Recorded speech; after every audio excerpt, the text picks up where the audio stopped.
Hi, everyone. I am Steven. I am a client strategist and certified interview coach and certified salary negotiation specialist with Find My Profession.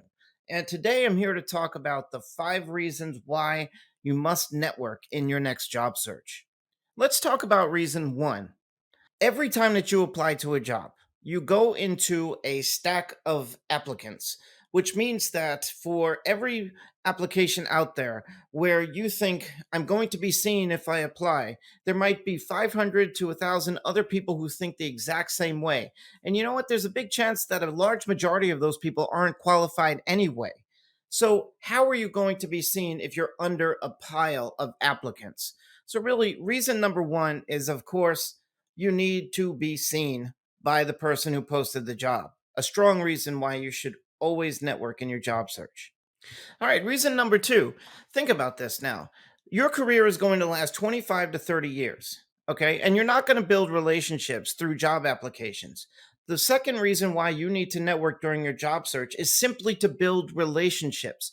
Now, you have to understand, especially if you're just starting out, there is a person out there that was exactly where you were in your career at that point. Okay. So if you think for a moment, like, I'm new, I don't know anybody, I'm never going to get hired, you actually have the advantage because those people who are a little bit older, like myself, they are looking at you like a ball of clay that they could mold and help and mentor. It's just really the kind of way that people are. We love to give back at some point. So, building relationships with important people is such an important part of networking. Reason number 3, it teaches you strong communication and business skills. If you looked at this video and you started to think to yourself, like, I tried networking, but it didn't work. Well, you see, the very thing that you just said there was the fact that you said you tried it and it didn't work. Networking doesn't stop. Networking is something that goes on throughout your entire career. Before the internet, yes, a long time ago, before the internet, the way that people used to change jobs was they would actually have conversations in house with other people when they heard about actual jobs that were coming up in the office. So they would actually do things like talk to each other. Crazy idea there. And the fact is, though, is that if you are not building relationships with those people who might be talking about jobs, you're never really ever going to be found. On top of that, okay, learning how to network is a strong communication skill. Okay. So when you actually get into the office, let's just put it this way, there's a saying: hard skills get you hired, soft skills get you fired. And I think we could all kind of think about that when you look at the way that the world is working nowadays, when you have things like cancel culture and that a person can come in there and they could be highly skilled, but then they could say the wrong thing. Knowing how to communicate with others is such an important part of finding work these days. And networking is great practice. If you're putting something out there and you're finding that it doesn't work, then maybe you're just actually talking to people the wrong way. And you can learn from that and adjust your messaging and then really start to understand how business people communicate, not only in social media, but also, in the office as well. Number 4, I mean, how else are you going to be seen? Okay.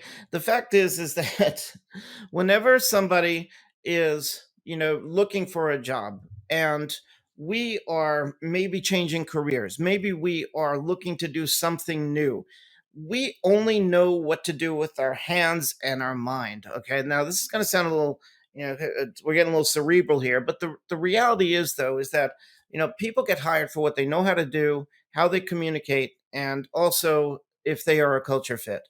So if you're switching industries, for example, and then all you're doing is filling out applications, on paper alone, no one's ever going to give you the time of day.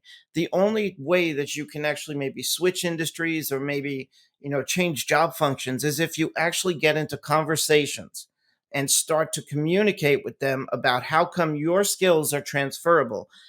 Really, in today's world of applying to jobs online, the fact is that we're only images on a screen and we're only the words that we write on the page.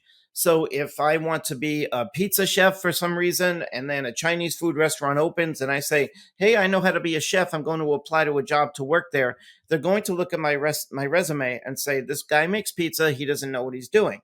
So, but if I go into that place or I start to network with people directly who work there and I explain to them, yes, I went to school at a culinary academy and I learned how to make pizza, but I also learned how to make, Chinese food as well. I'm actually getting to talk to people and selling myself and, confidently advocating for what I know how to do. This is such an important part of networking because honestly, if you're just applying, you're nothing more than the words on a page. And if the words on a page don't make sense, then they're just going to reject you right away. Okay, so the final reason here, and this is a big one. I think you should pay attention to this one.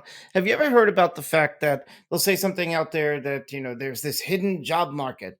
Well, you know what? That hidden job market is a load of nonsense. What a hidden job market is, it's pretty much having the network in place so that when companies begin to talk about positions, you are on the top of their mind.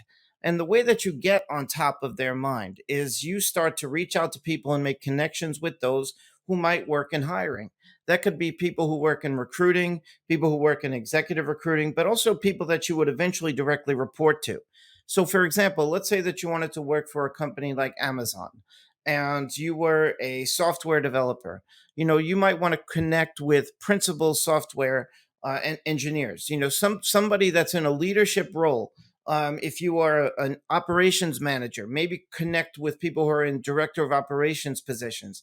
Think of it that way, because as these director of operations people are thinking about, I got to hire somebody for this, and they're only in the ideation stage, which means that the job hasn't even hit the internet yet. You can actually be on their top of mind because you've connected with them, you've messaged them, you've maybe had discussions with them. And that way, when the job does get posted, you can fill it out, let that person know that you have applied, but then you've already had the benefit, though, of speaking with them so they know who they're dealing with. This is what networking is. Networking is not necessarily a transactional method of sending out cold messages and then hoping something happens. It doesn't work that way. It never has worked that way. What networking is about being a human being, going to people and, expressing to them the value that you bring to companies. And then ideally, when a job comes up, that they'll have you on the top of their mind. So the more that you network, and it does take some time and it does take some effort and it doesn't happen overnight, it does take a little bit of hustle. The more that you network, the greater your chances are of finding work sooner than later. All right, well, thank you for watching, and I hope you found this helpful. If you believe this was helpful or not, I hope you'll click the subscribe button below and watch for many other videos where we give some great career advice for people who are looking to find their next position out there. My name is Steven from Find My Profession, and I hope you have a great day.